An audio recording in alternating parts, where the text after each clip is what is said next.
जैसा कि हमने पिछले एपिसोड में देखा था कि जैक बहुत ही ज्यादा उदास था और वहां से चला जाता है। वो नीचे जाता है और देखता है कि हिस्टोरिया बैठी थी। तब वो हिस्टोरिया से कहता है कि मैंने सुना कि तुम्हारे साथ क्या हुआ, क्या तुम पूरी तरीके से ठीक हो? हिस्टोरिया कहती है कि हाँ, मैं ठीक हूँ, बस थोड़ी सी डरी हुई हूँ। ये मेरा पहला टाइम नहीं है जब कार्टेज ने मेरे ऊपर हमला किया है। 2 साल पहले जब मैंने अपना मैजिक यूज करके किसी को हील किया था, तब उसने मेरा मैजिक सेंस कर लिया था। कुछ ही देर में वो मेरे पास पहुंच गया और मेरा बहुत देर तक पीछा किया। वेल, आखिर में शेल ने मुझे बचा लिया था। वहीं पे प्रेजेंट में हिस्टोरिया बहुत ही ज्यादा क्लूलेस थी। उसे समझ नहीं आता कि आखिर उसे अर्थ जाना चाहिए या यहाँ पे परमानेंट रह जाना चाहिए, क्योंकि अर्थ में अभी भी उसकी ग्रैंड मदर रहती है। जैक तब उससे कहता है कि आखिर तुम कोई भी डिसीजन लो, हम सब तुम्हारे साथ हैं और चिंता मत करो। कुछ ही दिन में मैं भी फाइट करना सीख जाऊंगा और उसके बाद मैं भी तुम्हें प्रोटेक्ट करूंगा। जैक की बातें सुनकर वह बहुत ही ज्यादा खुश होती है और अपने अंदर विश्वास रखती है। उसी वक्त वहां पर शेल आता है और कहता है कि तुम दोनों यहाँ रहना, क्योंकि कार्टेश हमारा पीछा कर रहा है। एलिसन अपना स्वर्ड लेता है और जाने के लिए रेडी होता है, लेकिन तभी जैक पूछता है क्या मैं भी तुम्हारे साथ जा सकता हूँ, लेकिन वो कहता है कि तुम अभी तक तैयार नहीं हो। शेल और एलिसन वो दोनों थे जो कि कार्टेश से लड़ने वाले हैं। वो वहां मौजूद क्रिस्टल का इस्तेमाल करते हुए कार्टेश का लोकेशन ट्रैक करके वहां से टेलीपोर्ट कर लेते हैं। वहीं पे हम कार्टेश और उस मेज को देखते हैं जो कि अर्थ में 2 लोगों को हंट कर रहे थे, क्योंकि ये दोनों भी अपनी जान बचा के अर्थ में रहने आ गए हैं। वहीं पे रियान अपना मैजिक यूज करते हुए उस लड़की के ऊपर हमला करता है। वो लड़की अपने आप को अपने मैजिक की मदद से डिफेंड करती है, जिससे कि ये रिवील हो जाता है कि वो आइडान की एक सिटीजन है। वहीं पे दूसरा पर्सन इसका मौका उठा के वहां से निकल जाता है, लेकिन कार्टेश उसके पीछे आ चुका था और एक बहुत ही स्ट्रेंज मैजिक की मदद से उसे इंस्टेंटली मार देता है। बस उसी मोमेंट में शेल और एलिसन वहां पहुंच जाते हैं। रियान उस लड़की को पूरी तरीके से मारता है और शेल के ऊपर एक मैजिकल अटैक करता है। वहीं पे एलिसन कार्टेश का मुकाबला करते हुए एक डुएल में फाइट कर रहा था। वहीं पे रियान एक और मैजिकल अटैक शेल के ऊपर परफॉर्म करता है। शेल उस मैजिकल अटैक को डज कर लेता है, लेकिन उसी वक्त रियान अपने मैजिक के डायरेक्शन को चेंज कर देता है और इस अटैक से शेल को एक बहुत ही सीरियस इंजरी हो जाती है।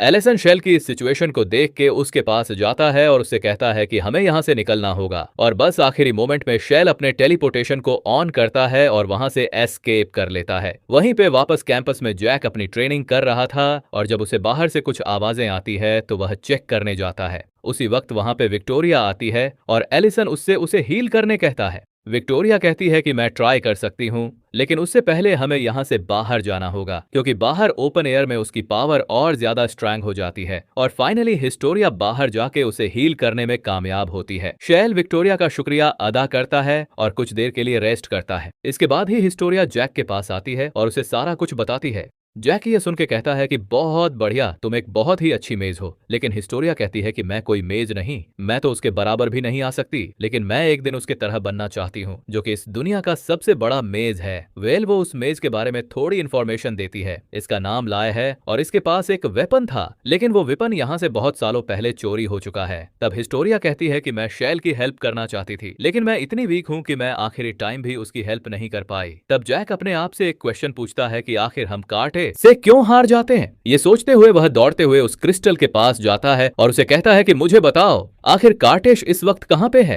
क्रिस्टल उसे दिखाता है कि आखिर कार्टेश इस वक्त कहाँ पे मौजूद है। तभी जैक क्रिस्टल से कहता है कि मैं दूर से उन दोनों के ऊपर नजर रखना चाहता हूँ। क्रिस्टल इसको अलाउ करता है और जैक एक इमेज फॉर्म में वहां पर प्रेजेंट था। तब जैक देखता है कि कार्टेश के पास एक तरह की बुक है, लेकिन इससे पहले कि कार्टेश उस बुक को खोल पाता, वह जैक को नोटिस कर लेता है और अपने मैजिक की मदद से वो जैक को कंट्रोल करने की कोशिश करता है। लेकिन मैजिक इफेक्ट करने से पहले हिस्टोरिया उसे उठा देती है। तब कार्टेश रियोन से कहता है कि कोई हमें देख रहा था और प्रोबेबली यह शेल के टीम में से ही कोई एक होगा। वेल, वो कोई भी हो, बहुत ही जल्दी मरने वाले हैं। वहीं पर हम देखते हैं कि जैक को होश आता है और सभी लोग वहां पे थे। शेल और एलिसन को पता चल जाता है कि जैक ने अभी क्या करने की कोशिश की थी और एलिसन जैक से कहता है कि तुमने जो अभी किया वो बहुत ही बेवकूफी भरा काम था। अगर कार्टेश चाहता तो वह तुम्हें 1 सेकंड के अंदर मार सकता था, लेकिन जैक कहता है कि यह कैसे मुमकिन हो सकता है, मैं तो वहां पे था भी नहीं। शेल एक्सप्लेन करता है कि कार्टेज की पावर अपने माइंड से कंट्रोल होती है। वह किसी भी माइंड और सोल को कंट्रोल करके उसे मार सकता है।